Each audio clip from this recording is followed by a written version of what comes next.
Tape Incorporated, nagbago na ng pangalan matapos mabawi ng TVJ ang Itbulaga trademark. Rendon Labador, inukray ang bagong pamagat ng show ng Tape. Tahanang pinakamasaya na ang pangalan ng noontime show produced by Tape Incorporated at umeere mula Lunes hanggang Sabado sa GMA Network. Ito ay matapos manalo ng kampo ni Tito Sotto, Vic Sotto at Joey De Leon o mas popular sa trio na TVJ laban sa kasong inihain nila para sa copyright at trademark issue ng titulong Itbulaga. Pati na sa logo at theme song nito na hindi nila nabitbit sa pag-aalsabalutan nila sa 7 at paglipat sa 5 o TV5 bilang bago at pinaldaw nilang tahanan.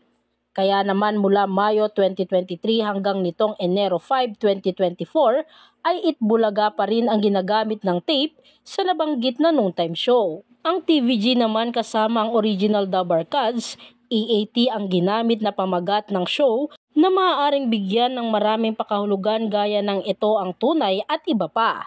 At nitong Enero 5 nga, lumabas ng desisyon ng Marikina Regional Trial Court Branch 273 tungkol sa kaso. Nagsagawa pa ng Facebook Live ang TVJ upang ibalita ang good news na kanilang natanggap. Kaya naman nitong Enero 6, nagiba na ng pangalan ang noontime show sa pangunguna ni Paulo Contis, Betong Sumaya, Buboy Villar at Isko Moreno. Ang tahanang pinakamasaya ay madalas na closing salvo ng host bago nila sambitin ang Itbulaga. Nagpalit na rin ng cover photo ang Facebook page ng Tape na nakalagay na ang bagong titulo at logo ng noontime show. Anila, it feels like day one at maraming salamat sa pagbisita sa tahanang pinakamasaya. Tuloy-tuloy lang ang tulong, saya at sorpresa. Say naman ng mga netizen, tama lang daw ito dahil ang Itbulaga ay associated talaga sa TVJ at sila na talaga ang maaalala ng mga tao sa tuwing nababanggit ito.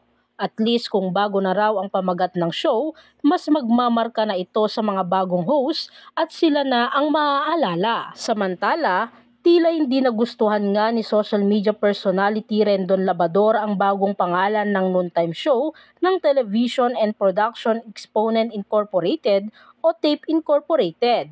Sa Facebook post ni Rendon nitong Sabado, Enero 5, makikita ang screenshot ng kanyang komento tungkol sa bagong pamagat nitong tahanang pinakamasaya. Ayon pa kay Rendon, tagline daw at hindi naman talaga title ang ipinalit sa dating pangalan ng noontime show. Narito nga ang kanyang buong pahayag. Just in. Kaya pala ayaw ninyo magpalit ng title kasi ang tanga pala ninyo mag-isip ng bago. Lalo kayong pagtatawanan ni Joey De Leon sa mga pinaggagawa ninyo. Ang dami-daming magagandang title sa mundo. Yan pa talaga naisip ninyo? Pinaglalaban ko kayo, tapos hindi pa ninyo inayos. Yan na nga lang ang trabaho ninyo, hindi pa ninyo ginalingan. Anya pa, sobrang pangit ng pangalan. Sino nakaisip niyan?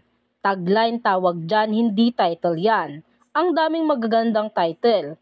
Yan pa talaga naisip ninyo? Yan nga ang maanghang na banat ni Rendon Labador sa bagong pamagat ng Tape Incorporated.